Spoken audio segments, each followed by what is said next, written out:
Welcome to Shooting It Straight with Stan. I am your host, Stan, the Annuity Man, America's annuity agent, licensed in all 50 states, sporting the new fashion Nista annuity goatee. It's the talk of Paris. It's the talk of Fashion Week. It's the talk of the town, except in my town where my wife's like, shave the goatee. Okay, what are you doing? I'm like, I don't know. Annuity goatee, annuity goatee. Today's topic's a good one, and it's a personal one. I can share some stories.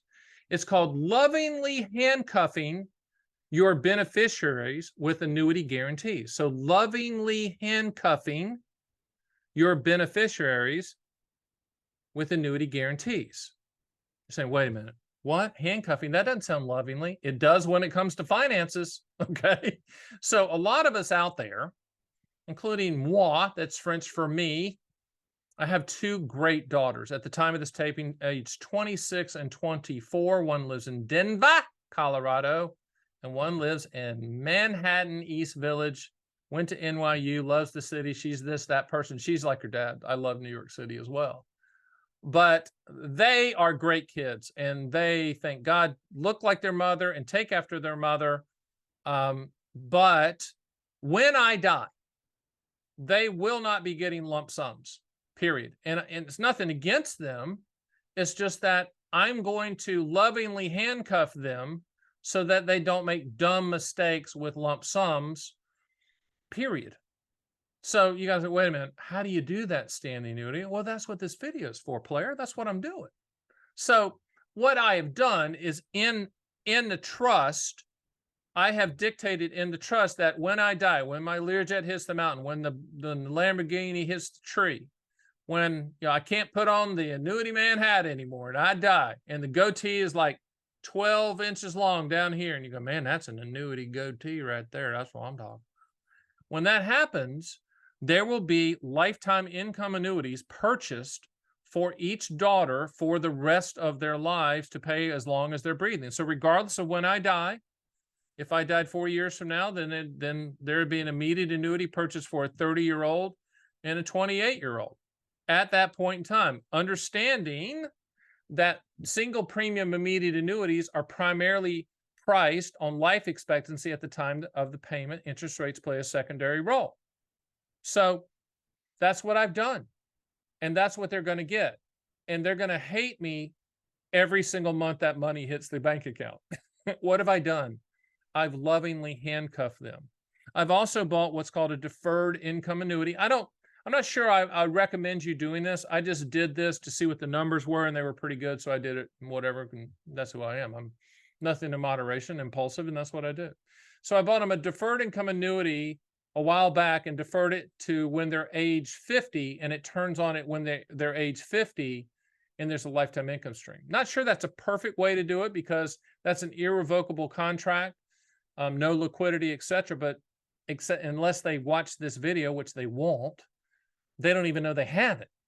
Okay, I bought it, but they don't even know they have it. So that's another way to do it. But when I talk about lovingly handcuffing beneficiaries, I think we're doing them a favor by creating a payment income stream for them to supplement if they have a job. If there's Social Security in the future, there might not be. There might be a means test that gets that out of the way from them. But I'm just a firm believer in doing that. I'm a firm believer in setting things up so that the kids will have an income stream. You can do that for grandchildren as well. At the time of this taping, I don't have any grandchildren. I think that's going to change because my lovely older daughter just got married to a fantastic dude that I sign off on. Great guy. And, they're going to have little Stanettas and Staniels and Stanfords and Stanleys running around all the time. I mean, there's incentives for them to name them after me. If they named them all after me, I'd give them the lump sum, right? But I do like Stanetta and Staniel for girls. I think that's really good. Stanford, obviously, Stanley, Stan Jr. I'm good with all of that. But if that happens, then I'll probably go back to the trust and lovingly handcuff them as well. Instead of them getting a lump sum or instead of doing a 529 plan, with nothing wrong with that, is I would set up a lifetime income stream for them triggered upon my death Or we could, I've done that from when I'm dead. And what my wife and I are now discussing, the lovely Christine of 35 years, married to Stan, the Annuity Man. Her name is Christine, the Annuity Man. She doesn't really like that, but it rings and it works in marketing.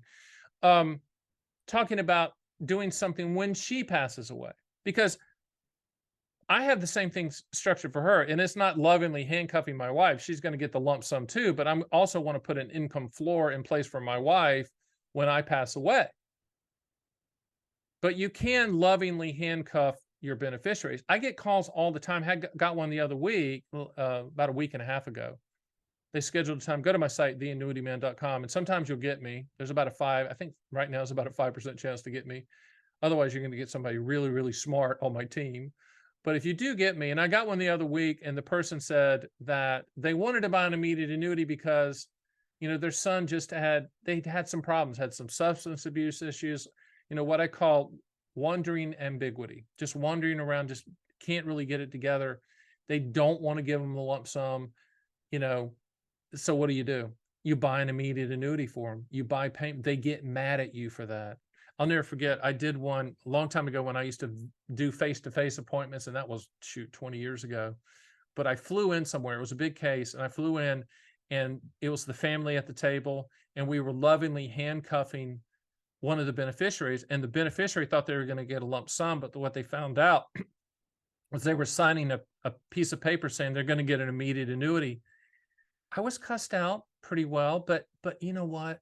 It was the right thing to do. And I told the father at that time, because he's like, man, that was tough. Was that the right thing? I'm like, that was the right thing to do. So I want you to think about that. I want you to think about your kids and your grandkids. And if they're solid and they're rational, give them the lump sum. Give them the lump sum, they can figure it out. And then 90% of the people, I'm sure that's what you're going to do. But I believe in income floor. I believe in payments that are ongoing and hit the bank account every single month. I like that. I like that. I guess it's because when you're in the sales business, that doesn't happen, right? So I guess you're looking for that. But I want that for my daughters, and I want that for my wife. And I want that for them because I don't want them to worry. And I want them to know that lifetime income is coming in every single month. Could they do better taking the lump sum and buying the best stock in the world? Probably. But why take that chance?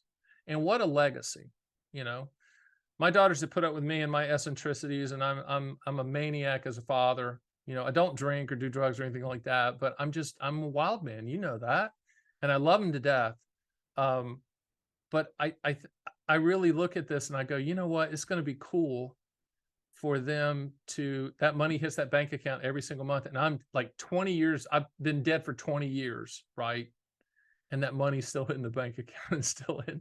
And as much as eccentric as I was and eclectic, they're like, yeah, he was goofy, man, but I'm glad he did that. I know they're going to say that. So think about it. Lovingly handcuffing your beneficiaries. You can do that with annuity contractual guarantees. You can do it now and buy something that kicks in the future, or you can set up a trust and have the trust dictate that something be purchased lifetime income for whoever you deem appropriate at the time of your death, meaning that it triggers at the time of your death. But just remember, death is not a good strategy because you can only use it once. But wouldn't it be good to know, regardless of what happens, that they're taken care of? And that lifetime income stream is going to be in place. And if Social Security is taken away, they're going to have their own that you set up for them. And if pensions no longer exist, they're going to have that pension that you set up for them. Talk about legacy. That's legacy. That's a legacy income monster, is what that is. And I'm a monster, kinda. I'm a monster in the annuity industry. I'm a monster of information. I'm a monster of entertainment and education, which is called edutainment. And I appreciate you joining me on all major podcast platforms. Go to my site at theannuityman.com. Run quotes, read the books, schedule a call. Hopefully you get me. If you do, boy, won't that be fun? I tell people all the time when they get me on the phone, I'm like, listen, I don't do a lot of these calls, so hang in there with me. It might be choppy, but I'm going to tell you the truth. And my team's going to tell you the truth, which is a good thing. And we're going to tell you if you need an annuity or not, but we would love to work on these legacy type products of lovingly handcuffing your beneficiaries and really doing them a favor long term. My name is Stan, the Annuity Man. That's Shooting It Straight with Stan. See you next time.